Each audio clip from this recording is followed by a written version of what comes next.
देखिए, आज तक कोई तस्वीर नहीं छुपा दी। कल का क्या होना है, कल के बारे में कोई कह नहीं सकता। 52 साल से यहाँ की राजनीति जो लोग करते आए, जो यहाँ के रजवाड़े कहलाते हैं, दबाव कहाँ था मेरे भाई? दबाव तो उनके ऊपर बना हुआ है। दबाव तो चौधरी विजेंद्र सिंह के ऊपर है। आज वो लोग एक के घर में कोई चाय पानी के खुद फोन कर करके ये बोलते कि चाय पीने का मौका दो, और ये मानते हैं कि पीछे जो गलती सलतियाँ हुई है मेरे से, लोगों के मैं आपके बीच में नहीं आ पाया, दुख सुख में नहीं आ पाया, तो अब की बार ऐसा नहीं होगा, आगे एक मौका मेरे को दो। तो दबाव तो उनके ऊपर है जो आज ये नौबत उनके पास आई। और वो क्यों आई? क्योंकि लोगों के वो काम नहीं आए, लोगों के बीच में उनका आना नहीं हुआ। 5 साल उन्होंने बिल्कुल यहाँ शक्ल नहीं दिखाई। अंधेरे में तीर क्या है भाई? ये तो जनता जनार्दन है। जनता जिसको ताएगी वही बन के आएगा। अंधेरे में और कोई बड़ा नहीं है, कोई छोटा नहीं है। ना वो लोग हमारे यहाँ के बीजेपी को चाहते, ना इन राजघरानों को चाहते। लोगों ने एक मन बना रहा था, यदि टिकट कांग्रेस पार्टी इस परिवार को छोड़कर किसी अन्य को देती, मेरे जैसे किसी साथी को देती, तो लोग इतने मार्जिन से यहाँ लीड करवाते। शायद हरियाणा का एक किलो ही हल्का तो कह नहीं सकता मैंने, उसके बाद दूसरे नंबर की जीत होती तो वो उचाने में होती। ट्रूस्कोप मीडिया की साक्षात्कारों की श्रृंखला में आपने कई सारी हस्तियों को देखा। आज हम उचाना विधानसभा के अंदर हैं। टिकट मांग रहे दिलबाग संडील जी हमारे साथ हैं। जानेंगे इनसे क्या ये विजन रखते हैं उचाना विधानसभा के लिए, और कुछ सवाल जो लोगों की तरफ से हमें दिए गए हैं वो सब जानने का प्रयास करेंगे। सबसे पहले स्वागत है दिलबाग जी। जी धन्यवाद भाई जी। सबसे पहला सवाल ये है कि आपका इससे पहले राजनीति में कोई मतलब इतना ज़्यादा वो नहीं है। आप चुनाव, ठीक है, आपने टिकट मांगी है, अब कोई आपका इससे पहले राजनीतिक इतिहास रहा है, आपका खेती से इतिहास जुड़ा है, पोल्ट्री फार्मिंग आपने बताया कि आप की है, लोगों ने बताया। तो किस तरह से आपका मन बना कि आपको राजनीति में आना है? देखिए, पहले तो अपना सेटअप होना कि अपने बिजनेस को मैं, और एग्रीकल्चर करी हो, हमने खेती बाड़ी करी हो, उसके बाद बिजनेस में आए, पोल्ट्री बिजनेस में आए। पहले तो हमने सोचा कि अपने आप को हम सेटअप करें बिजनेस में। वो जब हमारा ठीक ठाक हो गया तो फिर हमारे अंदर एक ये जब नौजवान उम्र थी, उसी समय से ये थी कि वह एक समाज सेवा भी किसी प्रकार से की जा सके, और उस समाज सेवा का बिना राजनीतिक फरक के तो मैं समझा कि हम लोग उस स्टेज पे नहीं पहुंच पाते जहां जो करना चाहते हैं। तो हमारा उद्देश्य ये है कि हम इस राजनीतिक फ्रंट पे आके उस लोगों का जो हमारे पिछले 52 साल से यहाँ की राजनीति जो लोग करते आए, जो यहाँ के रजवाड़े कहलाते हैं, तो उनके जो यहाँ से डीसी, उसके सीएम के नाम पर जिसने वोट लिए, और डीसी जैसे विभिन्न पदों पे वो लोग रहे, माता जी जिसकी एमएलए रही, पिताजी जिसके कैबिनेट मिनिस्टर रहे, उन लोगों ने यहाँ सीएम के नाम वोट लेकर और दिल्ली के उन्होंने की जो कोर्ट है ना, वो लोगों की दिल्ली कोर्ट खोली, उन्होंने जाकर सुनवाई दिल्ली की कोर्ट उन्होंने लगाई। तो हमने देखा एक दो बार जाकर साथियों के साथ, उचाना वासियों के साथ, वहाँ उनकी कोठी पे दिल्ली पे जाकर देखा तो वहाँ ऐसा मिला 100-200 आदमी सुबह के पहुँचे हुए अपने व्हीकलों से, और शाम तक लेट नाइट तक वो वेट करते रहे हमारे मंत्री महोदय का। और मैंने पूछा बहुत सारे लोगों से, आप कब से आए हैं, किस टाइम से हैं? तो उन सब ने बताया कि हम तो कई घंटे से यहाँ हैं, सवेरे से यहाँ हैं। तो मैंने सोचा क्यों न इस गंदी राजनीति से, इस प्रकार की जो जिसकी मानसिकता हो, वह उससे इन लोगों को किस प्रकार से छुटकारा मिले। तो हमने सोचकर ये फैसला लिया कि हम भी इसको एक समाज सेवा के रूप में इसमें अपना कदम बढ़ाएं। अच्छा, महिपाल ढांडा जी हैं, उनके साथ आपके बिजनेस रिलेशन है, और आप भी अभी तो कांग्रेस में हैं, इससे पहले आप बीजेपी में थे। 2 साल पहले आपने बीजेपी छोड़ी और कांग्रेस ज्वाइन की। तो क्यों लगा आपको, किस कारण से आपको बीजेपी छोड़नी पड़ी? देखिए, बीजेपी का टेन्योर रहा है मेरा, वो 1.5 साल का, 2 साल का टेन्योर रहा है, और उसमें महिपाल ढांडा जी बिल्कुल ठीक है आपने, वो मेरे पार्टनर है, और उन्होंने जो बीजेपी में लेकर आए हमको, वो महिपाल ढांडा ही बीजेपी में लेकर आए थे।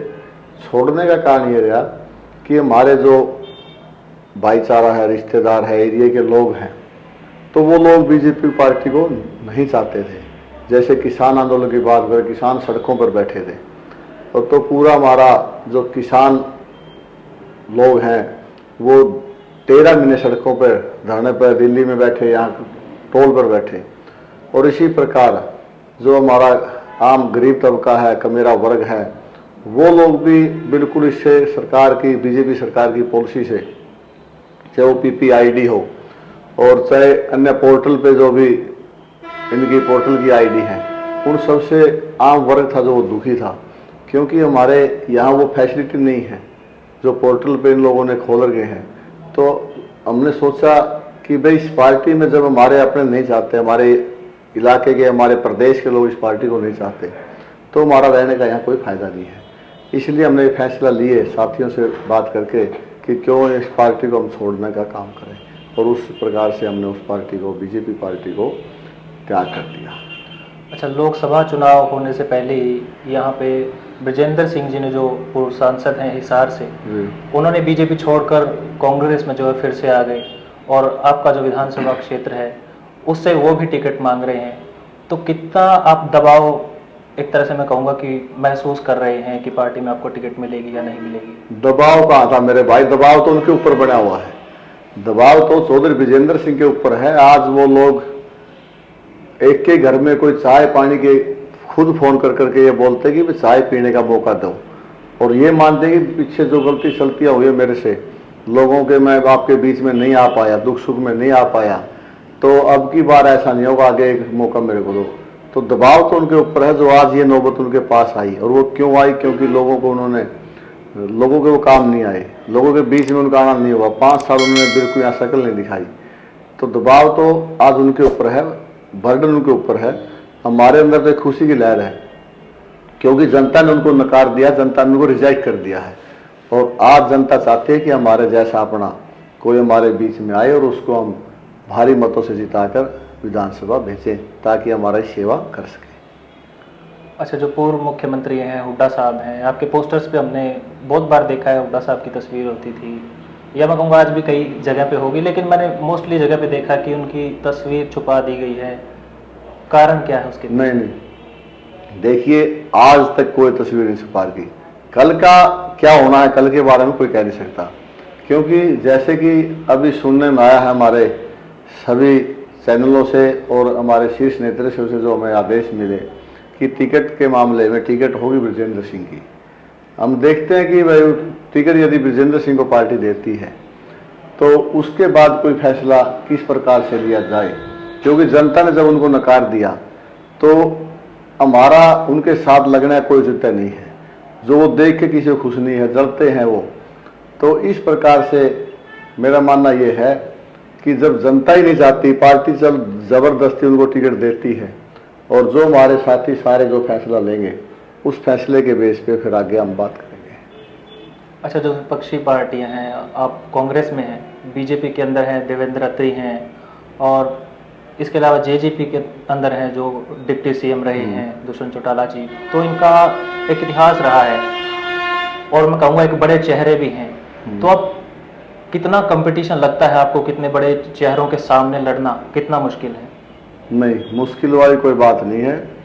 लोगों ने बिल्कुल एक तरफा मन बना रखा है, ना वो लोग हमारे यहाँ के बीजेपी को चाहते, ना इन राजघरानों को चाहते। लोगों ने एक मन बना रहा है, यदि टिकट कांग्रेस पार्टी इस परिवार को छोड़कर किसी अन्य को देती, मेरे जैसे किसी साथी को देती, तो लोग इतने मार्जिन से यहाँ लीड करवाते, शायद हरियाणा का 1 किलो ही हल्का तो कह नहीं सकता मैंने, उसके बाद दूसरे नंबर की जीत होती तो वो ऊंचाने में होती। आज जो लोगों पे जबरदस्ती टिकट उधर थोपने का काम किया है, लोगों के ऊपर जो एक कैंडिडेट, अभी तो डिस्प्ले नहीं हुई, अनाउंसमेंट उनकी होनी है, जब लोग से बाहर हो के लोगों की जो भावना से बाहर जाकर पार्टी को ऐसा काम करेगी, फिर लोग अपने को अपने बीच में रहने वाले, जो इनकी सेवा करता है, हर समय इनके बीच में रहता है, तो उसको अपना कैंडिडेट बनाएगी। अच्छा, पूर्व सांसद जैसे मैंने बात करी थी हिसार से हैं, तो उनका जो कद है उसको देखते हुए आपको अपने आप पे पूरा भरोसा है कि मुझे टिकट मिलेगी और मैं जीतूंगा, या फिर मतलब एक आप मैं कहूँगा अंधेरे में तीर मारना इसे कह सकते हैं कि अंधेरे में तीर क्या है भाई, ये तो जनता जनार्दन है। जनता जिसको ताएगी वही बन के आएगा। अंधेरे में और कोई बड़ा नहीं है, कोई छोटा नहीं है। जनता जिसके साथ है, लोग जिसके साथ है, वही बड़ा है। बड़े कौन बना हुआ है? लीडरशिप किसको कौन बनाता है? जनता ही लीडर बनाती है। आज यदि ये बड़े होते, 4200 वोट लोकसभा में उचाना विधानसभा से इनके आए, जो इन लोगों ने 92,500 पिछले 19 में 2019 के इलेक्शन में चुनाव में लिए, आज वो 4200 में क्यों खड़े हुए? ऐसे बड़े चेहरे होते तो वो आज भी वो 92 की जगह वो कम से कम 70-80 पे होते। बड़े का नाम नहीं रहा, बड़ा तो जनता है। और इन्होंने ही जो भी करना है फैसला इन्होंने करना है। ये बड़ा बनाने हैं वाले हैं और यही उसको गिराने वाले हैं। आज इन लोगों ने, जनता ने उचाने के दोनों बड़े घराने को, हाँ ठीक है आपकी बात माने, बड़े घराने हैं, पैसे में बड़े हैं, सत्ता में इन्होंने सुख के कुर्सी के जो वो आज इन्होंने लूट में क्या इधर कुर्सी चिपके उस मामले में बड़े हैं, लीडरशिप में बड़े हैं, लेकिन जनता के बीच में आज इनका कोई जनाधार है, जनता के बीच में कोई बड़ा नहीं है। लेकिन आप किसी को तो अपना कंपटीशन मानते होंगे भी है, इसके साथ कंपटीशन है, इसके साथ भी लोग चल रहे हैं। एक कंपटीशन तो आज इतनी पिक्चर तो क्लियर नहीं है, भाई दूसरे नंबर पे कौन आएगा।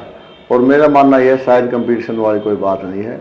एक तरफा निश्चित रूप से लोगों ने मन बना रखा है कि भाई हमने हमारे बीच से कोई न कोई लेना है। अच्छा, उचाना के लोगों को बड़ी उम्मीद रहती है कि कौन यहाँ से टिकट लेकर आएगा, कौन विधानसभा के अंदर जाएगा। तो आपने क्या सपने देखे हैं इस इलाके के लिए? अगर आप विधानसभा में चले जाते हैं तो क्या वो काम है जो आप कोशिश करेंगे कि ये काम होने चाहिए? वो उसकी अनाउंसमेंट यानी कि मैनिफेस्टो जो हमारा, वो जिस दिन हम कोई नॉमिनेशन अप्लाई करेंगे या कोई जनसभा यहाँ रैली करेंगे, उस दिन हमारा अपना मैनिफेस्टो, यदि कांग्रेस पार्टी मौका नहीं देती तो हमारा मैनिफेस्टो उस दिन हम लोगों के बीच में लेकर आएंगे। जनता के लिए हमने क्या करना है, हमारा पूरा का पूरा चार्ट हमने तैयार कर रखा है और वो हम करेंगे। अच्छा, आपके पोस्टर्स के अंदर हमने और नेताओं की ज़्यादा नहीं पर ध्यान दिया है कि जयप्रकाश जी की फ़ोटो उनमें ज़रूर होती है। वो खुद भी कई बार उनकी भी टिकट कट जाती है, जैसे 2014 के अंदर था। तो आप उनमें क्या देखते हो, क्यों उनकी तस्वीर आपके पोस्टर्स पे होती है? देखिए, जयप्रकाश जी हमारे सीनियर लीडर हैं और उनकी तस्वीर का वैसे तो हमारे माननीय दीपेंद्र जी की भी फ़ोटो हमारे उसमें पोस्टर में है, श्री हुड्डा जी की भी, चौधरी भूपेंद्र सिंह हुड्डा की फ़ोटो है, चौधरी उदयभान जी की फ़ोटो भी हैं, और ऊपर के जो शीर्ष नेता हैं, चाहे उसमें माननीय राहुल जी हो, प्रियंका जी हो, श्रीमती सोनिया गांधी जी हो और श्रीमान खड़गे साहब हो, उनकी फ़ोटो भी उनमें से लगी हुई है। लेकिन यहाँ की, जैसे आपने जेपी जी के बारे में पूछा, जेपी जी का जब पहला मेरा वोट बना विधानसभा में, मैंने पहला वोट डाला तो वो जयप्रकाश जी के मैंने पक्ष में वोट दिया था और ये सोच कर दिया था कि जयप्रकाश जी कुछ लोगों के लिए कुछ विशेष करने वाले हैं, युवाओं के लिए कुछ विशेष, क्योंकि उस समय तो मेरी स्टडी चली हुई थी। और तो इस प्रकार से उसी दिन से हमारा पूरा फैमिली, मेरी माता जी सरपंच बनी, उसके बाद हम इनके साथ जुड़े, इन्होंने हमारे को ग्रांट भी उस समय दिए। तो मेरा मानना यह है कि जब से जुड़े हुए हम और लगातार इनके साथ बढ़ रहे हैं। चलिए, बहुत बहुत शुक्रिया दिलबाग जी। ये थे दिलबाग संडील जी, जो उचाना विधानसभा से टिकट मांग रहे हैं कांग्रेस के लिए। आपको इस बारे में क्या लगता है, इनको टिकट मिलेगी, क्या ये काम करवाएंगे? आपसे आपको जो उम्मीदें हैं वो कमेंट में आप बता सकते हैं। बहुत बहुत धन्यवाद दिलबाग संडील जी। धन्यवाद भाई।